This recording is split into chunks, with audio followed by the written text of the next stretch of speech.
The wizard had been murdered. To a trained eye, the signs were unmistakable. See if you can untangle any of these clues for yourself. First clue. There was clear evidence that somebody had forced their way in. The thick wooden front door of the tall, rickety house where the wizard lived had been kicked right down. It had been left lying flat on the floor with a large, muddy footprint clearly visible right in the middle of it. Second clue. A keen observer might have noticed that somebody had been making threats against the wizard. To one side of his cluttered front room, there was a desk piled high with the usual wizardly nonsense, tall green glass files, dusty old books with words written in a language that looked like Latin but wasn't, a few odd-coloured crystals, you know the kind of stuff. Anyway, on this desk, half tucked underneath a feather duster, was a large sheet of parchment with the words, "You will die, wizard! Korg the Destroyer," picked out in elaborate Gothic script in neat black ink. Significant. Third clue, and perhaps the most telling of all, if you really know what you're looking for.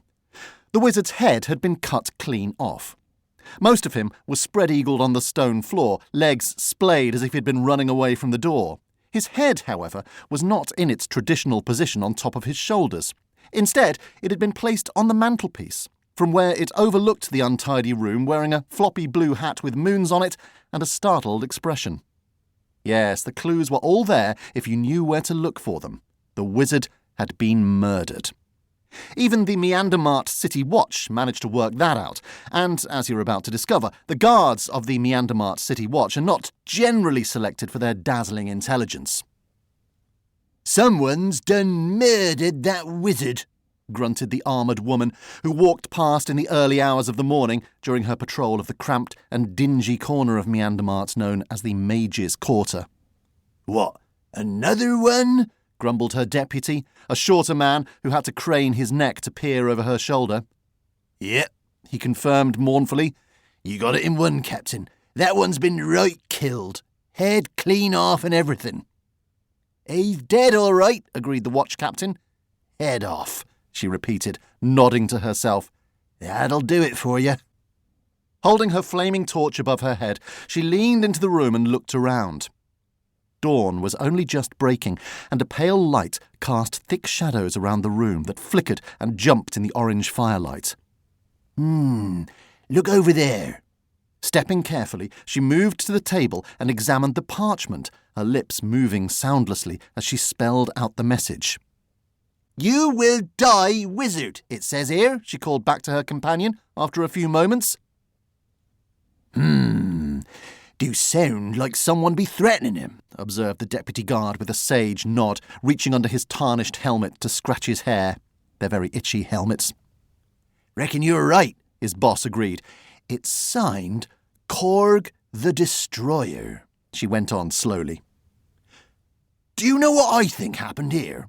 Her deputy sounded excited as he stepped into the room behind her. "I reckon this Korg the Destroyer, whoever he is, I reckon he done murdered that there wizard, and the method of the murdering that was done," he concluded, holding up a stubby yet triumphant finger, "was the cutting off of that there head which has been placed atop the mantel yonder." "And you know what I think?" countered his boss. "I reckon we did done solve this here murder." A delighted grin spread across the deputy's face. "I spotted all the clues, I did." The deputy's grin vanished as he realised that he wasn't going to get any credit for his clue spotting. "Now," the watch captain went on, rubbing her hands together, "all we needs to do is track down this Korg the Destroyer person and arrest them. Then we can be back in the castle in time to sling them into dungeons before breakfast." The deputy guard's grin reappeared faintly. It's hard not to cheer up when someone mentions breakfast. "I wonder where Korg the Destroyer do be," he pondered out loud, turning to look up and down the deserted street outside. "He sounds scary," he admitted quietly. "What if they come back?" His hand tightened round the hilt of his sword. Just then, there came a splashing, pattering sound from somewhere away to the right. The sound of footsteps in the mud.